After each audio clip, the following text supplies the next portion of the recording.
Hello guys, welcome back to our channel Pragati NCERT tutorial में। तो कैसे हैं आप सब लोग? आई होप कि आप सब लोग अच्छे होंगे। बहुत ठंड है तो बच के रहिएगा ठंड से, ठीक है। तो आज आप लोग को पता है कि आज हम अपनी एसएसटी शुरू करने वाले हैं और एनसीईआरटी की क्लासेस अब हमारे चैनल पर शुरू होने वाली है। तो जैसा कि आप सब लोग जानते हैं, हर एक कॉम्पिटिटिव एग्ज़ाम के लिए एनसीईआरटी बहुत ही इम्पोर्टेंट रहती है। हर एक एग्ज़ाम में एनसीईआरटी आती ही है, वहीं से ज़्यादातर क्वेश्चन पूछे जाते हैं। जैसे अभी जुलाई में आएगा सीटेट एग्ज़ाम है, केवीएस का अभी वैकेंसी निकलेंगी, तो उसके लिए भी एनसीईआरटी बहुत ही इम्पोर्टेंट है। तो अभी हम अपनी एनसीईआरटीज़ की जो क्लासेस हैं वो शुरू कर रहे हैं। तो आज हम शुरू कर रहे हैं क्लास 6 का जो फर्स्ट चैप्टर है हिस्ट्री का। तो हम धीरे धीरे एक एक सब्जेक्ट लेते जाएंगे, पहले हिस्ट्री, फिर ज्योग्राफी, फिर पॉलिटी, और कुछ एक सब्जेक्ट और साइंस, हिंदी, जो भी आप लोग कहेंगे वो मैं शाम को एक सब्जेक्ट और शुरू कर दूँगी। तो हम दिन में 2 या 3 क्लासेस ज़रूर लेंगे। तो चलिए शुरू करते हैं। चलिए स्टार्ट करते हैं। ये हमारा चैप्टर है क्लास 6 का फर्स्ट चैप्टर हिस्ट्री का, क्या, कब, कहाँ और कैसे। तो चलिए शुरू करते हैं। रसीदा का सवाल। रसीदा बैठी अखबार पढ़ रही थी। अचानक उसकी निगाह एक सुर्खी पर पड़ी, 100 साल पहले। तो रसीदा जो बैठी अखबार पढ़ रही थी, उसने एक हेडिंग देखी पढ़ते हुए, 100 साल पहले। वह सोचने लगी, यह कोई कैसे जान सकता है कि इतने वर्षों पहले क्या हुआ था। कैसे पता लगाएं? यह जानने के लिए कि कल क्या हुआ था, तुम रेडियो सुन सकते हो, टेलीविज़न भी देख सकते हो, या फिर अखबार पढ़ सकते हो। जैसे हम लोग करते हैं ना, अगर हमें कुछ जानना होता है कि कल क्या हुआ था या क्या चल रहा है, तो हम न्यूज़पेपर पढ़ते हैं, टेलीविज़न में न्यूज़ देखते हैं। साथ ही यह जानने के लिए कि पिछले साल क्या हुआ था, जैसे पिछले साल क्या हुआ था, ये हम अपनी मम्मी से पूछ सकते हैं, पापा से पूछ सकते हैं, या 20 साल, 30 साल पहले, 50 साल, 100 साल तक का भी हमें ये रहता है कि हम हमारे दादा दादी, नाना नानी जो हमें कहानियाँ सुनाते हैं, उनके अकॉर्डिंग हमें पता चल जाता है कि क्या हुआ था। लेकिन बहुत साल पहले, लाखों हज़ारों वर्ष पहले क्या हुआ था, ये हम कैसे जान सकते हैं? तो चलिए, अतीत के बारे में हम कैसे जान सकते हैं? अतीत के बारे में बहुत कुछ जाना जा सकता है, जैसे लोग क्या खाते थे, कैसे कपड़े पहनते थे, किस तरह के घरों में काम करते थे, आई एम सॉरी, किस तरह के घरों में रहते थे। हम आखेट क्या होते हैं, जो शिकारी होते हैं, शिकार करते हैं। पशुपालकों, जो पशु पालते हैं, भेड़, बकरी, गायें, ठीक है, कुत्ता। कृषक क्या, जो किसान लोग होते हैं, खेती बाड़ी करते हैं। शासक, जो शासन करते थे देश इधर उधर, जो राजा लोग होते थे। व्यापारी, जो एक जगह से दूसरी जगह अपनी वस्तुओं का आदान प्रदान करते थे, चीज़ों को बेचते थे, चीज़ों का व्यापार करते थे। पुरोहित, जो पंडित लोग, पुरोहित लोग, जिनको वेदों का ज्ञान होता था।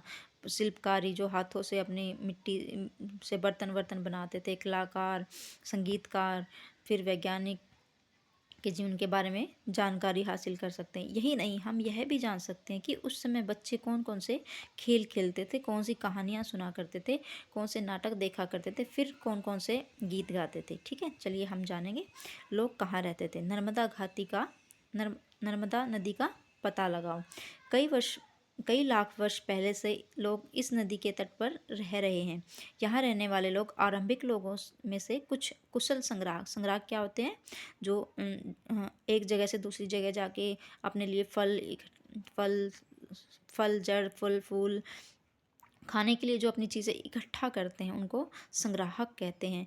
ठीक है, संग्रह, जैसे देखिए पढ़ते हैं, जो आसपास के जंगलों का विशाल संपदा से परिचित है, वो जहाँ रहते हैं वो उस जंगल के बारे में मतलब जानते हैं।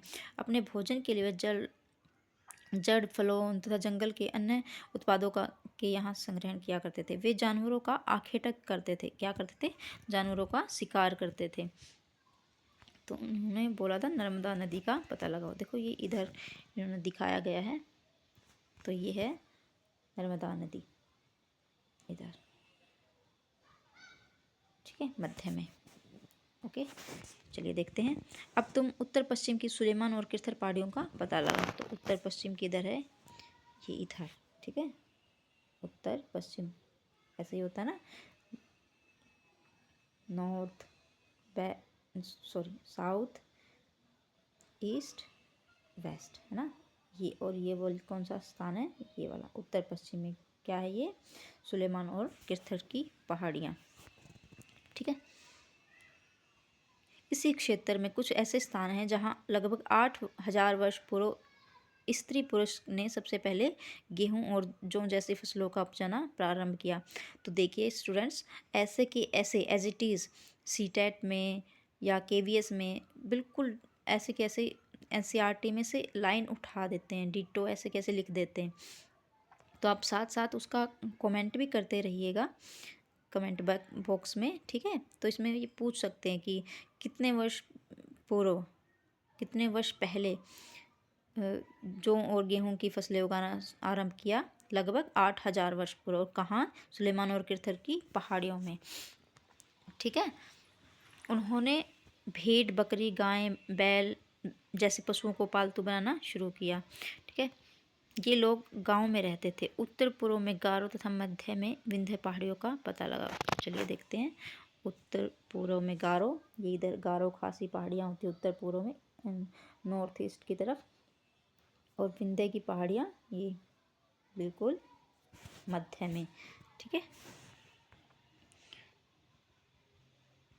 ये कुछ अन्य ऐसे क्षेत्र हैं जहाँ कृषि का विकास हुआ था, जहाँ सबसे पहले चावल उपजाया गया। वे चावल उपजाया गया। तो चावल सबसे पहले कहाँ उपजाया गया?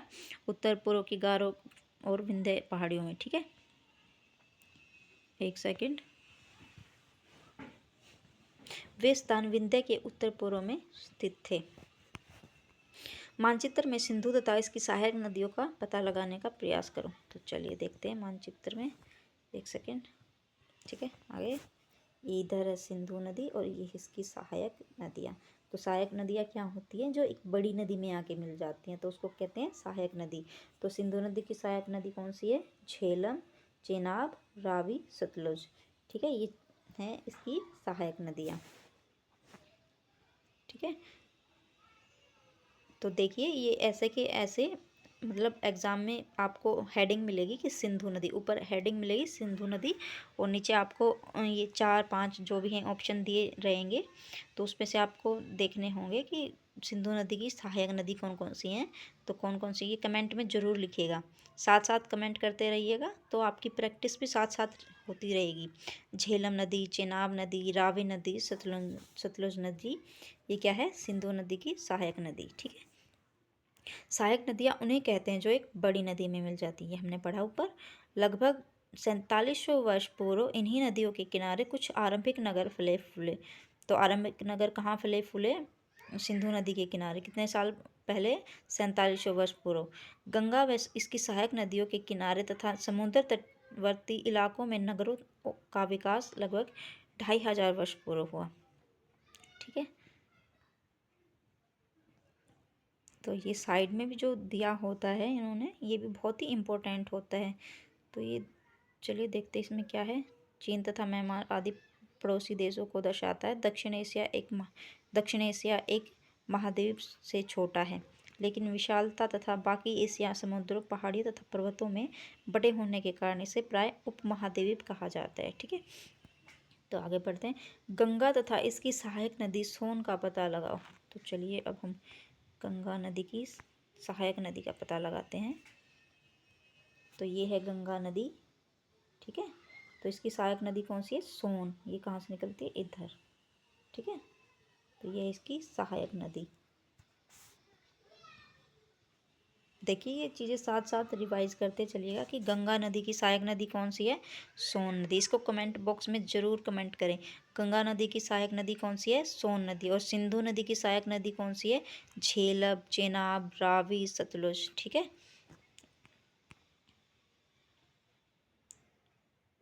गंगा के दक्षिण में इन नदियों के आसपास का क्षेत्र प्राचीन काल में मगध, जो अब वर्तमान में बिहार है, वो पहले क्या था, प्राचीन काल में मगध था नाम से जाना जाता था। इसके शासक बहुत ही शक्तिशाली थे और उन्होंने एक विशाल राज्य स्थापित किया था। देश के अन्य हिस्सों में भी ऐसे राज्यों की स्थापना की गई थी। लोगों ने सदैव उपमहाद्वीप के एक हिस्से से दूसरे हिस्से तक की यात्रा की। कभी कभी हिमालय जैसे ऊंचे पर्वतों, पहाड़ियों, रेगिस्तानों, नदियों तथा समुद्रों के कारण यात्रा जोखिम भरी होती थी। तो ये तो नॉर्मल सी बात है कि अगर पहाड़ों पर्वतों में जाएंगे तो यात्रा जोखिम की होती है, कहीं पहाड़ गिर ना जाए। रेगिस्तान में रेगिस्तान होता है, सूखा होता है, पानी की ज़रूरत उधर ज़्यादा होती है। नदियों और समुद्रों में तूफान आते हैं, नदियाँ उफन जाती हैं। तो बहुत ही जो ये यात्राएं थी उनकी जोखिम भरी होती थी।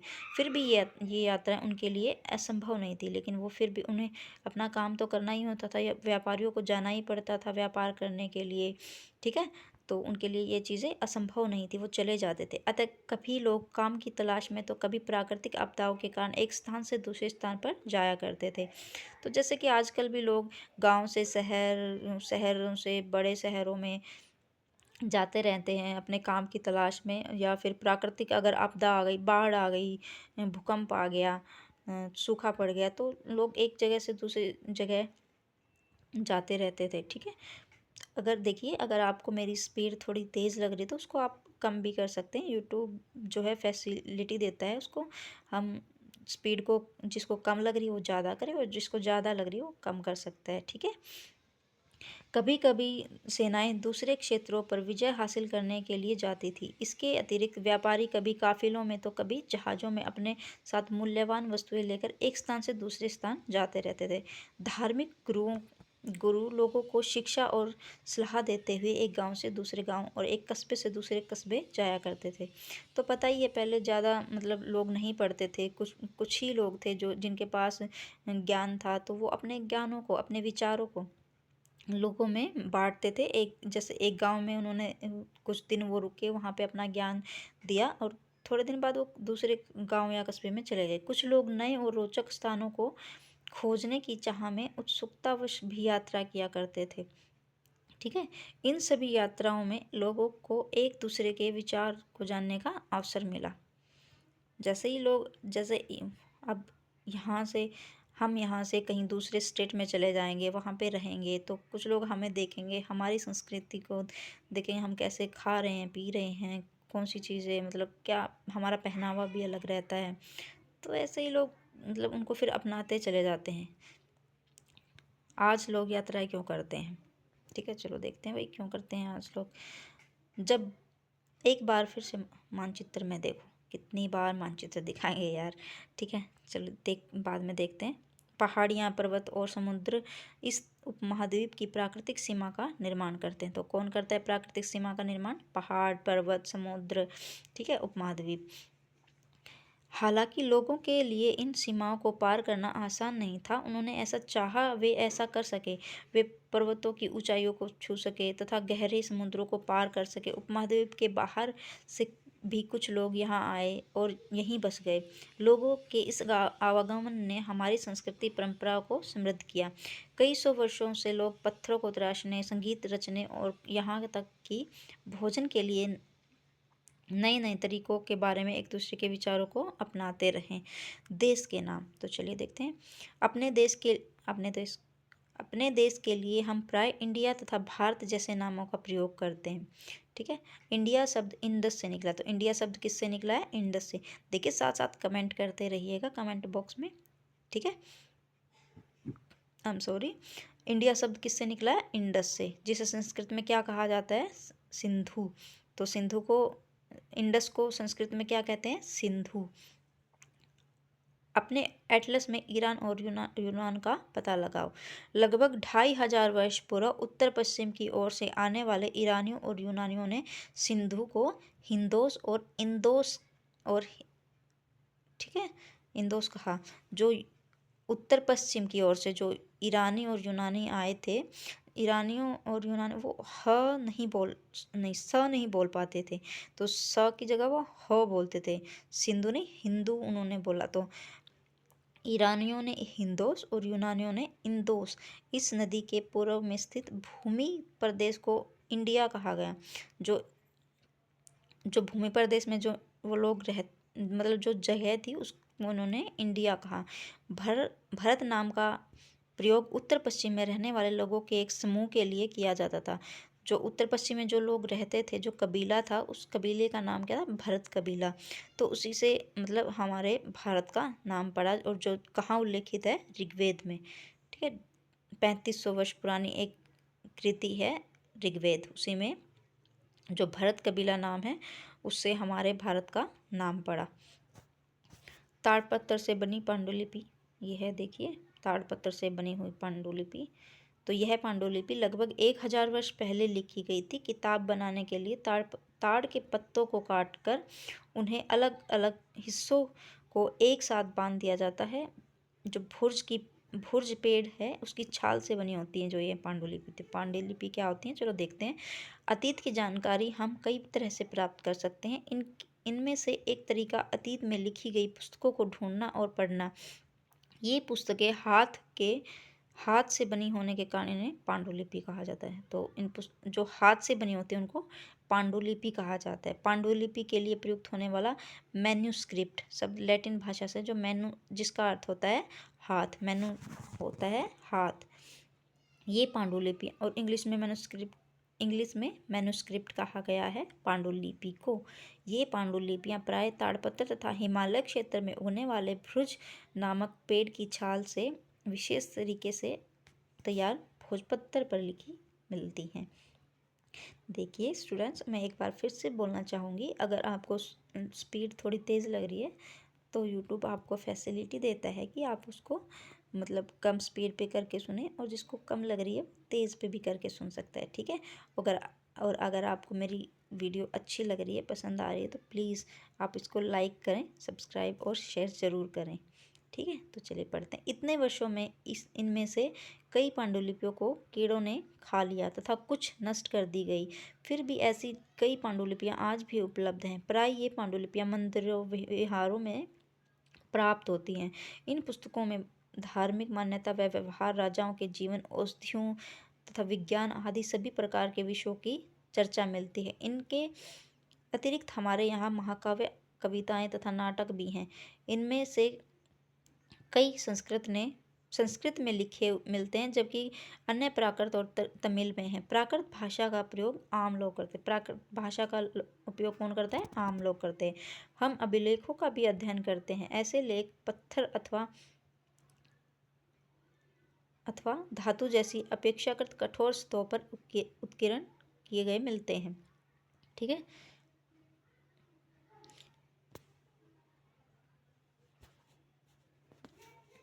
कभी कभी शासक तथा अन्य लोग अपने आदेशों को इस तरह उत्कीर्ण करवाते थे ताकि लोग उन्हें देख सके, पढ़ सके और उनका पालन कर सके। कुछ अन्य प्रकार के अभिलेख भी मिलते हैं जिनमें राजाओं तथा रानियों के सहित अन्य स्त्री पुरुषों ने भी अपने कार्यों में विवरण उत्कीर्ण करवाए हैं। उदाहरण के लिए प्राय शासक लड़ाइयों में अर्जित विजयों का लेखा जोखा रखते थे। ठीक है, ये तो साधारण सी बात है। राजा रानियां हैं तो वो उनके पास पैसे होते थे, गरीब लोग नहीं लिखवा सकते थे। और आजकल भी तो हम देखते हैं मंदिरों में जो हैं अपने नाम का पत्थर खुदवा के मंदिरों में लगवा देते हैं। ठीक है, देखिए साइड में देखते हैं। लगभग 2500 वर्ष पुराना यह अभिलेख वर्तमान अफगानिस्तान के कंधार से प्राप्त हुआ। यह अभिलेख अशोक नामक शासक के आदेश पर उत्कीर्ण करवाया गया था। इस शासक के विषय में हम 8 में पढ़ेंगे आगे। जब हम कुछ लिखते हैं तब हम किसी लिपि का प्रयोग करते हैं। लिपियाँ अक्षरों तथा संकेतों से बनी होती है। किससे बनी होती हैं लिपियाँ? अक्षर और संकेतों से। जब हम कुछ बोलते अथवा पढ़ते हैं तब हम भाषा का प्रयोग करते हैं। यह अभिलेख इस क्षेत्र में प्रयुक्त होने वाली यूनानी तथा अरेमाइक नामक 2 भिन्न लिपियों तथा भाषाओं में है। ठीक है, चलिए देखते हैं। इसमें एक क्वेश्चन करें, क्या तुम बता सकते हो कि कठोर सतह पर लेख लिखवाने से क्या लाभ हैं? ऐसा करवाने की क्या क्या कठिनाइयाँ आती हैं? तो देखते हैं। इसके अतिरिक्त अन्य कई वस्तुएं अतीत में बनी और प्रयोग में लाई जाती थी। ऐसी वस्तुओं का अध्ययन करने वाला व्यक्ति पुरातत्वविद कहलाता है। पुरातत्वविद पत्थर और ईंट से बनी इमारतों के अवशेष, चित्रों तथा मूर्तियों का अध्ययन करते हैं। तो पुरातत्वविद किन्हें कहते हैं बेटा? पुरातत्वविद कहते हैं जो पुरानी पत्थर ईंट से जो इमारतें बनी होती हैं, उनके जो अवशेष मिलते हैं, चित्र मिलते हैं, जब भी कभी कहीं पे भी खुदाई होती है या खाने खोदी जाती है, वहाँ से कुछ भी चीज़ें मतलब पुरानी निकल के आती है, उनका जो अध्ययन करते हैं उनको क्या कहते हैं? उनके बारे में जो अध्ययन करते हैं उनको पुरातत्वविद कहते हैं। वे औजारों, हथियारों, बर्तनों, आभूषणों तथा एक मिनट तथा सिक्कों की प्राप्ति के लिए छानबीन तथा खुदाई भी करते। इनमें से कुछ वस्तुएं पत्थर, पकी मिट्टी तथा कुछ धातु की बनी हो सकती हैं। ऐसे तत्व कठोर तथा जल्दी नष्ट न होने वाले होते हैं। ठीक है, तो ये देखिए दिखाए गए हैं, जो ये मटका टाइप में हमें दिखाया गया है, एक प्राचीन नगर से प्राप्त पात्र है। इस तरह के पात्रों का प्रयोग 4700 वर्ष पूर्व होता था। ये एक पुराना चांदी का सिक्का है, इधर दिखाया गया है दाएं की तरफ। इस तरह के सिक्कों का प्रयोग लगभग 2500 वर्ष पूर्व होता था। हमारे द्वारा आज प्रयोग में आने वाले सिक्कों से एकदम अलग ही है, दिख ही रहा है। ठीक है, तो कहाँ थे हम? इधर पुरातत्वविद जानवरों, चिड़ियों तथा मछलियों की हड्डियां भी ढूंढते हैं। इससे उन्हें यह जानने की मदद मिलती है कि अतीत में लोग क्या खाते थे। वनस्पतियों के अवशेष बहुत ही मुश्किल से बच पाते हैं क्योंकि वो गल जाते हैं। यदि अन्न के दाने अथवा लकड़ी के टुकड़े जल जाते हैं तो जले हुए रूप में बचे रहते हैं। क्या पुरातत्वविदों को बहुधा कपड़ों के अवशेष मिलते होंगे? तो उसने क्वेश्चन किया है। पांडुलिपियों, अभिलेखों तथा पुरातत्वविद के ज्ञात जानकारी के लिए इतिहासकार प्राय स्रोत शब्द का प्रयोग करते थे। तो जो भी चीज़ें मिल जाती थी उनको वो क्या बोलते थे? स्रोत।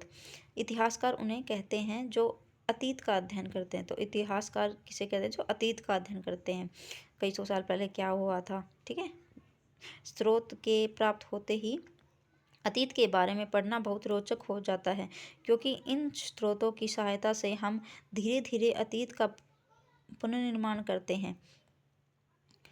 करते जाते हैं। अतः इतिहासकार तथा पुरातत्वविद उन जासूसों की तरह हैं जो इन सभी स्रोतों का प्रयोग सुराग के रूप में कर अतीत को जानने का प्रयास करते हैं। अतीत एक या अनेक? ठीक है, बता रहा है या पूछ रहा है कि अतीत एक है या अनेक है। क्या तुमने इस पुस्तक के शीर्षक हमारे अतीत पर ध्यान दिया है? यहाँ अतीत शब्द का प्रयोग होता है बहुवचन के रूप में किया गया है। ठीक है, और अगर एक वचन होता तो मेरा अतीत होता ना, मेरे बारे में। ठीक है, और हमारा अतीत है सब, मतलब पूरी हिस्ट्री सबके बारे में। ऐसा इस तथ्य की ओर ध्यान दिलाने के लिए किया जाता है कि अलग अलग समूह के लोगों के लिए इस अतीत के अलग अलग मायने थे। उदाहरण के लिए पशुपालकों अथवा कृषकों का जीवन राजाओं तथा रानियों के जीवन से तथा व्यापारियों का जीवन शिल्पकारों के जीवन से बहुत भिन्न था। जैसा कि हम आज भी देखते हैं, उस समय भी देश के अलग अलग हिस्सों में लोग अलग अलग व्यवहार और रीति रिवाजों का पालन करते थे। उदाहरण के लिए आज अंडमान द्वीप के अधिकांश लोग अपना भोजन मछलियाँ पकड़कर, शिकार करके तथा फल फूल के संग्रहण द्वारा प्राप्त करते हैं। इसके विपरीत शहरों में रहने वाले लोग खाद्य आपूर्ति के लिए अन्य व्यक्तियों पर निर्भर करते हैं। इस तरह के भेद अतीत में भी विद्यमान थे।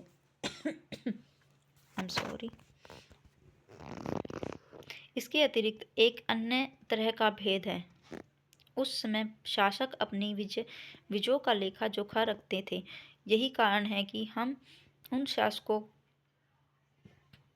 तथा उनके द्वारा लड़ी जाने वाली लड़ाइयों के बारे में काफ़ी कुछ जानते हैं, जबकि शिकारी, मछुआरे, संग्राहक, कृषक अथवा पशुपालक जैसे आम आदमी प्राय अपने कार्यों का लेखा जोखा नहीं रखते थे।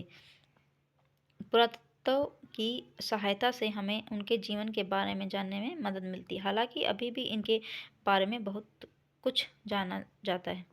तो ये तो आम बात है भाई, जैसे अब उस टाइम पे राजा महाराजा होते थे, इस टाइम पे अपने प्रधानमंत्री हैं, राष्ट्रपति हैं, उनके बारे में लिखा हुआ मिल जाएगा। लेकिन जो ये मज़दूर हैं बेचारे और कृषक हैं, इनके बारे में कहाँ कुछ मिलता है, कोई बात भी नहीं करता है।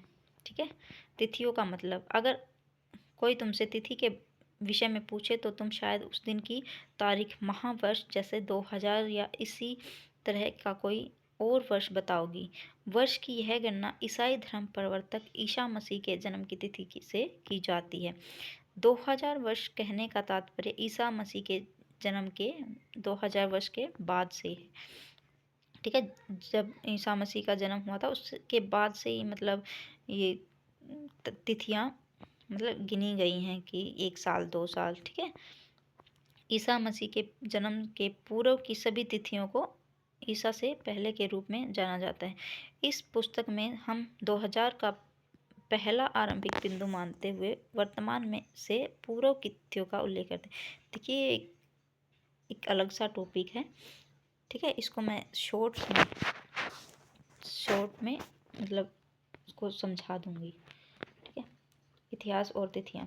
अंग्रेजी में बीसी, हिंदी में ईसा पूर्व का तात्पर्य बिफोर क्राइस्ट, ईसा पूर्व होता है।